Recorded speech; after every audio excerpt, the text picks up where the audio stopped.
Una vez más, como siempre, ya ustedes me conocen. Mi nombre es Luis Bruno.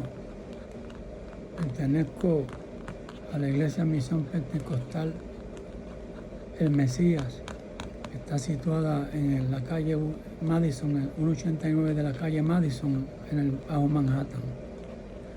Allí estamos reunidos para darle gloria al que se la merece, a Dios, y para estar presente en cualquier momento que haya una necesidad, en que el Dios del cielo a través de nosotros pueda ayudarnos.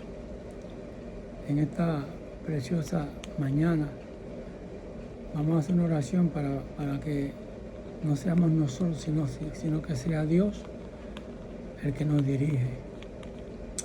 Señor mío y Dios mío, así te dijo Tomás cuando se convenció, cuando creyó que verdaderamente tú eres el Hijo de Dios. Y nosotros también creemos que tú eres el Hijo de Dios, y por eso también, con toda confianza y con toda convicción de espíritu, te decimos, Señor mío y Dios mío. Ante ti nos presentamos una vez más, esperando que tú nos ayudes y que tú nos dé la palabra que el pueblo necesita escuchar, y que todo redunde para tu gloria, y todo sea hecho en el nombre de Jesucristo de Nazaret, a quien damos la gloria y la honra desde ahora y hasta la eternidad. Amén. Bien, mis amados hermanos y hermanas, un corto pensamiento de cositas preciosas que acontecen en nuestras vidas. Y cuando yo digo que son cosas que nos acontecen en nuestras vidas, me estoy refiriendo al pueblo de Dios. Yo estoy seguro que cada uno de nosotros hemos tenido experiencias gloriosas.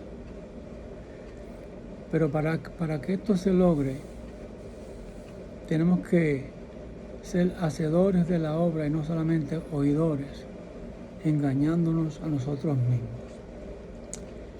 En esta mañana vamos a dar lectura a una porción de las Sagradas Escrituras que se encuentra en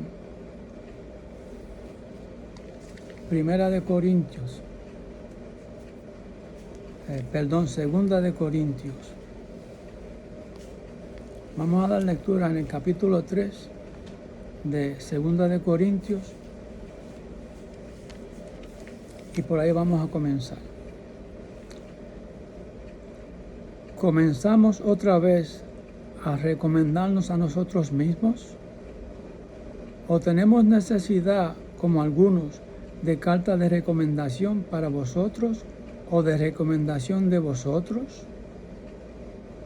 Nuestras cartas sois vosotros, escritas en nuestros corazones, conocidas y leídas por todos los hombres, siendo manifiesto que sois carta de Cristo, expedida por nosotros, escrita no con tinta, sino con el Espíritu del Dios vivo, no en tablas de piedra, sino en tablas de carne del corazón.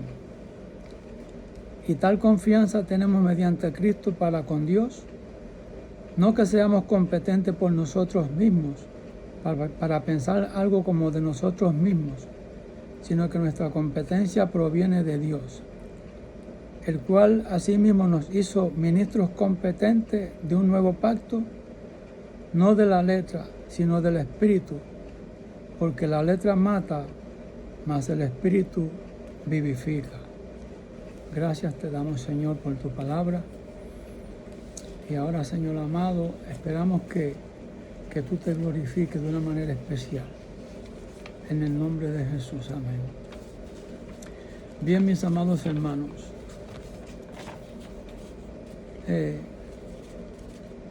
esto que hemos leído es una realidad, porque si verdaderamente somos cartas de Cristo, tenemos que ser leídas de todos los hombres. En otras palabras, no puede haber misterios escondidos en nuestras vidas. Tenemos que ser abiertos, completamente abiertos al mundo. Fíjese como aquí dice que nuestras cartas sois vosotros escritas en nuestros corazones, conocidas y leídas de todos los hombres, siendo manifiesto que sois cartas de Cristo.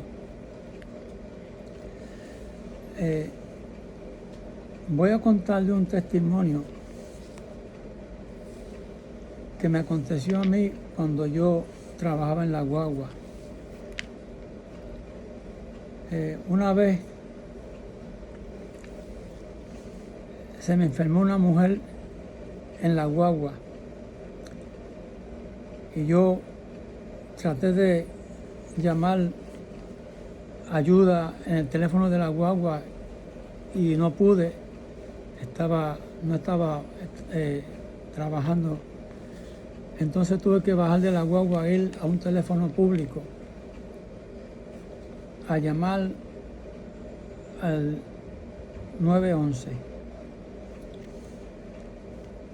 Y esto cogió tiempo, de manera que cuando la ambulancia llegó, ya habían pasado como algunos 20 minutos.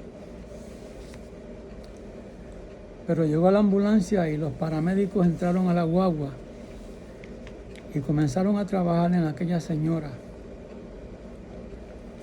Y el inspector de mi compañía que llegó allí estaba presente y los paramédicos le preguntaron al inspector si podían trasladar a la enferma en la guagua, porque se le hacía más fácil a ellos que sacarla de la guagua y meterla a la ambulancia. Y el inspector estuvo de acuerdo y dijo que sí. Entonces salimos, la ambulancia, la policía y yo detrás de ellos, porque ellos iban delante tocando la sirena y yo zafado detrás de ellos, hasta que llegamos al Hospital Bellevue. Cuando llegamos al Hospital Bellevue, sacaron la enferma en la camilla por la ventana, porque por la puerta se hacía difícil.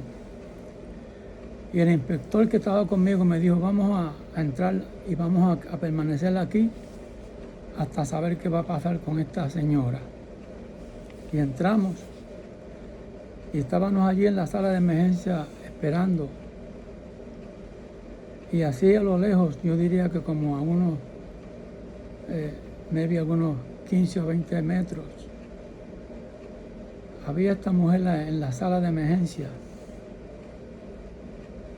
Y estaba a unos gritos, pero unos gritos de desesperación. Y nadie le hacía caso. Los doctores y las nurses estaban ocupados en otras cosas. Y ella llevaba ya tiempo allí gritando. Entonces yo le pedí permiso a mi jefe. Y le dije que si yo podía ir a hablar con ella. Y ella me dijo que sí. Él me dijo que sí, entonces fui a hablar con ella y le presenté el Evangelio. Le presenté a la persona de Jesucristo como Salvador. Y luego que le hablé unos minutos del Evangelio, le hice una pregunta que debe ser contestada. Si sí, sí, o si no, no. Pero esa pregunta siempre debe ser contestada. Y cuando yo le pregunté si quería aceptar a Cristo como Salvador de su alma, la respuesta de ella fue positiva. Ella dijo sí. Hice una oración por ella y me trasladé de nuevo a donde estaba el inspector, mi jefe. Y mi jefe se quedó contemplándola a ella. Una mujer que antes estaba a gritos, después estaba bien calmadita. Y aquel inspector me preguntó y me dijo a mí, ¿qué tú le hiciste a ella para callarla? Yo le dije al inspector, yo no le hice nada a ella para callarla.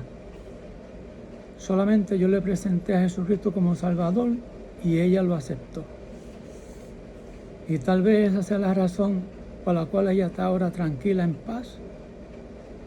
Porque tal vez en ella había un desespero que al entrar Cristo y llenar esa alma, ese corazón de paz, ella pudo recibir el descanso. Aquel judío, aquel hombre inspector me dijo, yo soy judío. Y me quiso decir que él no estaba de acuerdo con esas cosas. Pero allí, ese hombre, él vio las maravillas de Dios cuando una persona, cuando Cristo entra al corazón de una persona, el cambio que hay en una persona. Mis amados hermanos, aquí, en esta porción que hemos leído, en el verso 2 del capítulo 3 de 2 de Corintios,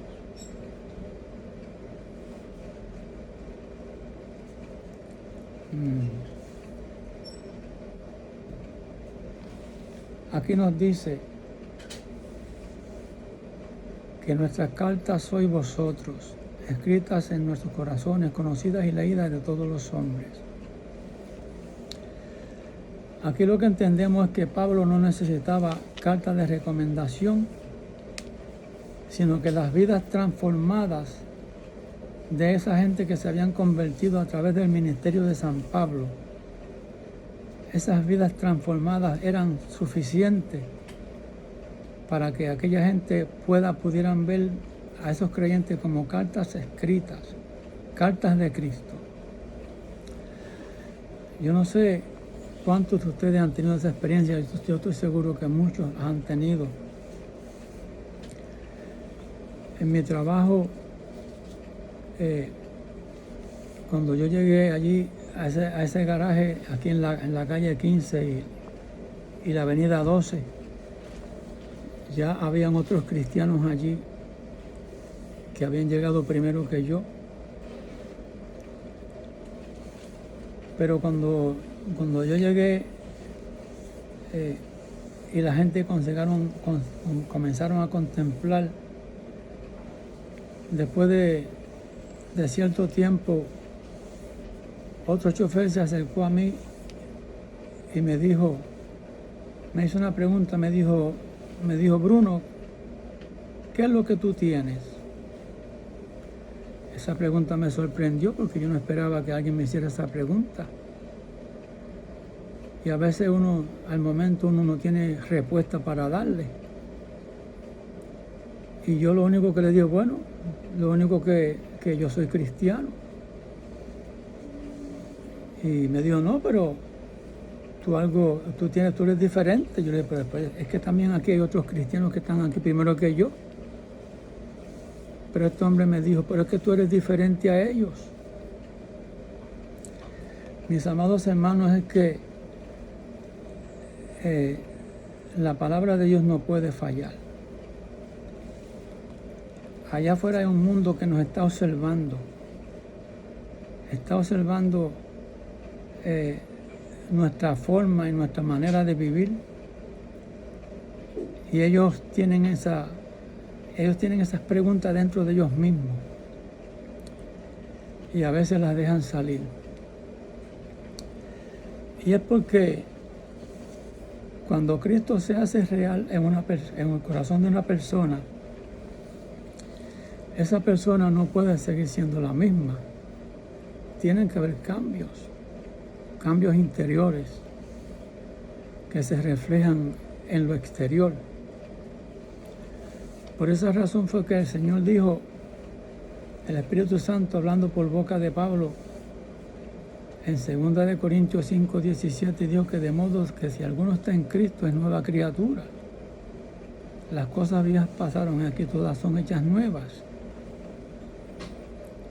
Por ese lado es que la gente nos ve como cartas de Cristo leídas de todos los hombres.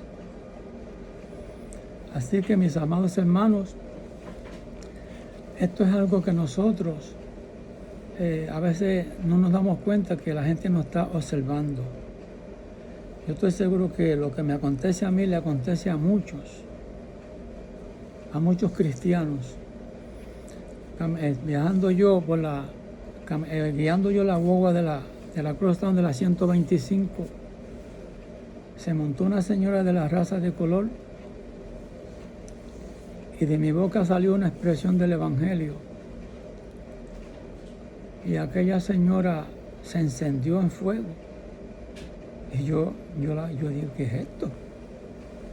Esa señora se encendió en fuego. Y ella no podía mirarme. Alzaba los ojos para mirarme y tenía que esconder el rostro de nuevo. Y yo decía, ¿pero qué le pasa a esta señora? Mis amados hermanos, ella me dijo, es que yo veo un rostro tan brillante en ti. Mi alma te alaba, Señor, y te glorifica. Es que tiene que haber fe en nuestros corazones, pero no fe fingida, porque es posible que algunos traten de mostrar una fe fingida, pero cuando la fe es una fe genuina, tiene que hacer impacto en los corazones de esa gente que nos observan. Yo estaba esta vez en un descanso en mi guagua y llegó este hombre desesperado, tocó la puerta y yo le abrí y parece que él me estaba observando ya de algún tiempo. Y ya cuando abrí la puerta, él se sentó en el escalón de la puerta de la guagua y me dijo, háblame palabra de Dios. Me cogió de sorpresa también. Pero entonces yo le dije, ¿qué tú quieres escuchar? ¿Palabras de las que yo tengo ya guardadas en el corazón? ¿O quieres que te lea la Biblia? Y él me dijo, de lo que sea, háblame palabra de Dios. Y allí le testifiqué de Jesucristo a esa vida. Y yo me di cuenta que cuando se fue, ya ese hombre no iba desesperado. Cuando tocó la puerta entró con una desesperación, pero esa desesperación desapareció cuando oyó palabras de Dios. Mis amados hermanos, y tenemos que estar conscientes de esto, que el profeta Isaías no se equivocó cuando Dios dijo que la palabra de él sale de su boca y no retorna a él vacía, sino que hace lo que él quiere. Ustedes pueden contemplar eso en la boca de Jesucristo. Cuando la palabra de él salió de su boca y dijo, viento detente, y hubo bonanza. Es que la palabra de Dios nunca retorna vacía. Ahora, la palabra de Dios hacemos bien en guardarla en nuestros corazones. Recuerden que la Biblia dice en Isaías 26, verso 2, dice, abrir las puertas y entrará la gente justa, guardadora de verdades. Para mí que esta es la iglesia de Jesucristo. La iglesia de Jesucristo se compone de gente justa, guardadora de verdades. Así que, mis amados hermanos, tenemos que seguir siempre adelante. Bendecido sea el nombre de Jesús. Pero fíjense que tenemos que ser hacedores de la palabra y no solamente oidores. Primera de Tesalonicenses, capítulo 2 y verso 3. Fíjense cómo dice aquí. nuestra exhortación no procedió de error, ni de impureza, ni fue por engaño.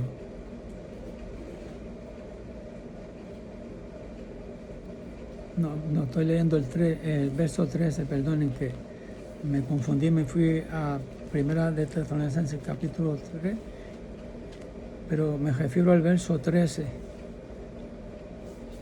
Primera de Tesalonicenses capítulo 2 y verso 13, fíjense cómo dice aquí. Por lo cual también nosotros sin cesar damos gracias a Dios de que cuando recibiste la palabra de Dios que oíste de nosotros, la recibiste no como palabra de hombre,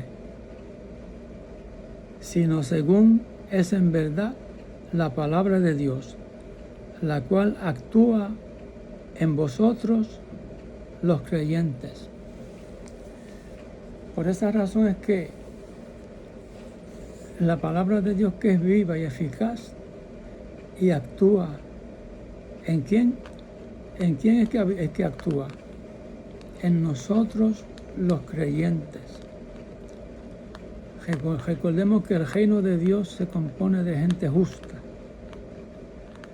Y cuando el Señor descienda por segunda vez, Él va a dar un sacudión para que las cosas movibles desaparezcan y queden las cosas inconmovibles. El reino de Jesucristo es un reino inconmovible que se compone de gente justa, guardadora de verdades. Esa es la iglesia de Jesucristo, que está clasificada como columna y baluarte de la verdad. En este mensaje la invitación es que si todavía hay alguno que no ha ingresado a la iglesia del Señor, todavía hay tiempo para que lo hagan. Recuerden las palabras que habló el Señor Jesús. Cuando Él invita y promete, y cuando Él promete, Él cumple.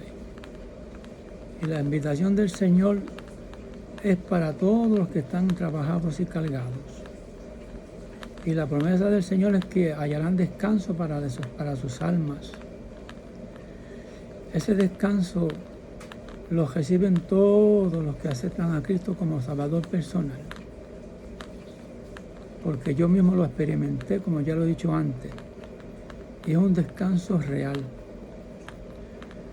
Por eso es que nosotros, en este verso que hemos leído en 2 de Tesalonicenses capítulo 2 y verso 13, fíjese que la palabra de Dios actúa en los creyentes.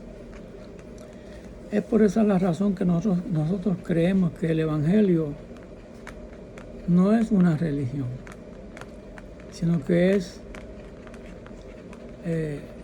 un estilo de vida. Cuando la palabra de Dios comienza a actuar en el creyente, las personas comienzan a ver gente diferente, gente santa, gente separada del mal. Y eso es lo que Dios quiere de nosotros, que seamos separados del mal y que hagamos el bien. Mis amados hermanos, son muchas las experiencias que los creyentes de Jesucristo tienen en este mundo. Hay cosas en la vida que pasan que uno no entiende en el momento, pero después uno va creciendo paulatinamente en lo espiritual y uno se va dando cuenta que Dios siempre ha estado con nosotros.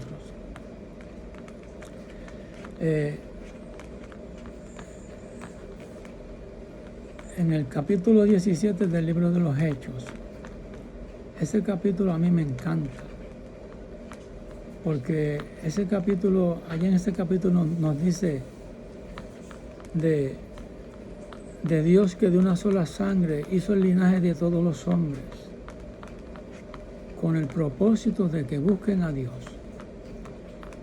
si en alguna forma lo pudieran hallar, porque sabemos que hasta palpando lo pueden tocar, lo pueden alcanzar. Así que hasta los ciegos quedan incluidos. Hasta los ciegos pueden palpando y llegarse a Dios. Así de cerca Él está de nosotros. Lo que pasa es que nosotros no, con nuestros ojos físicos no podemos verlo, porque Dios es espíritu. Pero gracias a Dios que tenemos esa fe de que creemos que todo esto es una realidad. Dios está siempre con nosotros. Dios ama al pecador, pero lo que Dios no ama es el pecado. Y tenemos base bíblica para esto, para decir que Dios ama al pecador, pero no quiere que el pecador siga pecando. Porque recuerden cuando a Jesús le llevaron una mujer que fue descubierta en el acto, se la trajeron a él con malas intenciones para acusarle de algo, pero fíjense en la sabiduría que tenía el Señor. Él le dijo a aquella gente que de vosotros esté sin pecado, sea el primero en arrojar la piedra. Y todos ellos, acusados por su conciencia, fueron desapareciendo, desde el mayor hasta el más pequeño, hasta que quedó solamente el Señor y la mujer sola.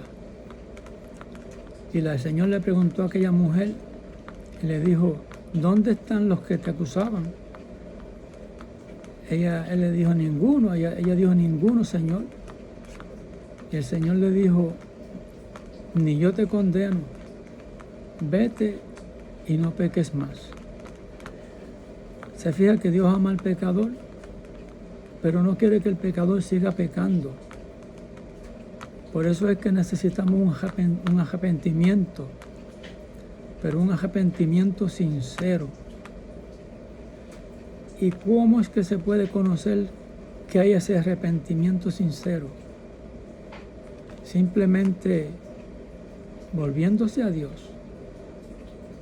Eso son palabras que ya una vez yo les he hablado y las repito.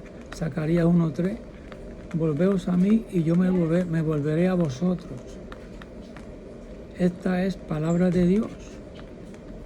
Y ahí donde se muestra el verdadero arrepentimiento. Mis amados hermanos, hasta aquí lo voy a dejar porque el tiempo corre. Ya me están me están tocando la puerta. Hasta aquí tengo que dejarlo, pero voy a hacer una oración antes de despedirme. Señor Dios Todopoderoso, una vez más tocamos a ti, a la puerta de tu corazón, para darte gracias por esta pequeña reflexión que hemos dado. Te suplico que tú la hagas prosperar en aquellos que tienen oídos para oír y corazón entendido para entender. Y todo sea hecho en el nombre de Jesucristo, a quien damos gloria y honra por los siglos de los siglos. Amén. Gracias, Señor. Gracias, mis amados hermanos. Y hasta aquí esta corta reflexión. Y que el Señor le añada bendición en este día. Dios le bendiga y Dios le guarde.